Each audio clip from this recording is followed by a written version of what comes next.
औज़ुबिल्लाहिमिनश्शैतानिर्रजीम बिस्मिल्लाहिर्रहमानिर्रहीम। ख़वातीन हज़रात अस्सलामु अलैकुम वरहमतुल्लाहि वबरकातुहू। मैं उम्मीद करती हूँ कि मेरे तमाम बहन भाई दुनिया के किसी भी कोने में होंगे, खैर-ओ-आफ़ियत से होंगे। परवरदिगार आलम आप सबको अपने हिफ्ज़-ओ-मान में रखे, इलाही आमीन।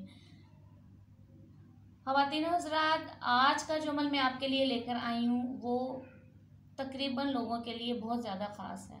अक्सर घरों में क्या है कि बीमारी आती रहती है और जाती रहती है। अल्लाह ताला सबको शिफाए कामिला अता फरमाए, इलाही आमीन। तो आज की वीडियो के अंदर मैं आपको हर किस्म के बुखार का कुरानी इलाज बताऊंगी। कुरान की सूरत की एक आयत है, उसके मुताबिक इसका इलाज बताऊंगी। ये वजीफ़ा जो है नहायत ही मुजर्रब है।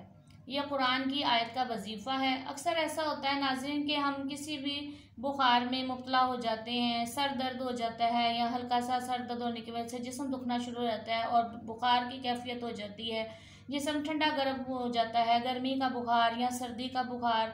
ऐसी सूरत में इंसान क्या करता है कि फौरी तौर पे डॉक्टर के पास ना जाए, पहले उसको चाहिए कि थोड़ा सा घर में ही उसका तरद्दुद कर ले, कोई वजीफ़ा कर ले, सदका खैरात कर ले। तो उससे क्या है कि इंसान का जो है वो बीमारी जो है जिस्म में या बुखार के सूरत में है वो दूर हो जाती है। वजीफ़ा कर ले या कोई भी थोड़ा सा वेट करे डॉक्टर के पास जाने से पहले, कोई थोड़ा सा घर में कोई पैनाडोल वगैरह खा ले या कुछ भी इंसान जो है ना थोड़ा सा वेट कर, एकदम से नाज़रीन डॉक्टर के पास नहीं जाना चाहिए। बाज़ औक़ात हो जाती है कि ठंडा गर्म जिस्म होकर वैसे ही बुखार हो जाता है, सर्दी में ठंड लग के हो जाता है।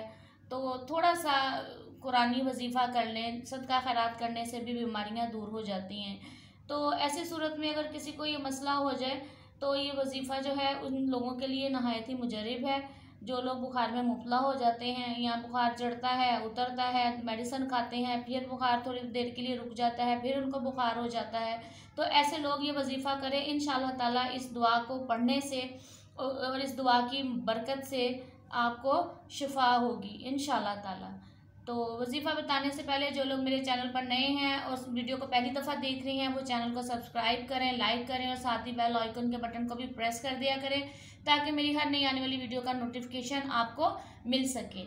और जो पहले से ही सब्सक्राइबर हैं उन्हें ये अमल करने की, इन्हें ये दुआ पढ़ने की रूहानी इजाज़त है। तो आइए नाज़रीन, बगैर टाइम ज़ाया किए अपने अमल की तरफ चलते हैं। ये जैसा कि आपको स्क्रीन पर नज़र आ रहा है, सूरह अंबिया आयत नंबर 69।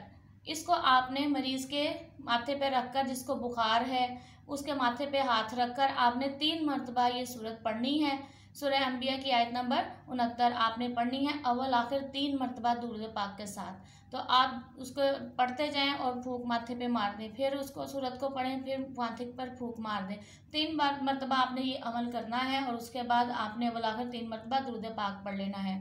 और इसके बाद आपने क्या करना है, पानी के ऊपर ये सूरत 7 मरतबा पढ़कर फूंक मारकर आपने मरीज़ को दिन में 3 या 4 दफ़ा पिलाना है। पानी एक गिलास में ले लें, बोतल में ले लें, आप उस पर पढ़ के तो आप मरीज़ को ये पानी पिलाते रहें। इंशाअल्लाह ताला आप देखेंगे कि अगर मौसमी बुखार होगा या वैसे कोई होगा सर्दी गर्मी की वजह से, तो ये बुखार जो है इंशाअल्लाह ताला वो दूर हो जाएगा।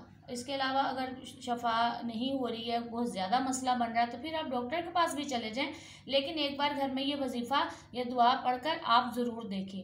आप दिन में 2 दफ़ा कर लें या 3 दफ़ा कर लें, ये आपके अपने ऊपर है कि आप ये कितनी दफ़ा कर सकते हैं। आपको लग रहा है कि आपको शिफा हो रही है, क्योंकि नाज़रीन कुरान पाक में बहुत ज़्यादा शिफा है, इसके एक एक लफ्ज़ में शिफा है। बस समझने की बात है, यकीन कामिल होने की बात है। तो आप ये करें वजीफ़ा, इंशाअल्लाह ताला आप इसको ज़रूर, इससे आपको फ़ायदा हासिल होगा और शिफा होगी। तो वीडियो अच्छी लगे लाइक करें, शेयर करें, सदका जारिया समझकर। और दुआ के लिए नाज़रीन जब भी हाथ उठाएं मुझे अपनी दुआ में ज़रूर याद रखा करें। और कुछ भी पूछना हो अपने मसले का हल या कोई भी किसी किस्म का मसला हो तो ये मेरा व्हाट्सअप नंबर है, इस पर आप कॉल करके मुझे आप अपने मसले का मुझसे हल पूछ सकते हैं। अस्सलामु अलैकुम वरहमतुल्लाहि वबरकातुहू।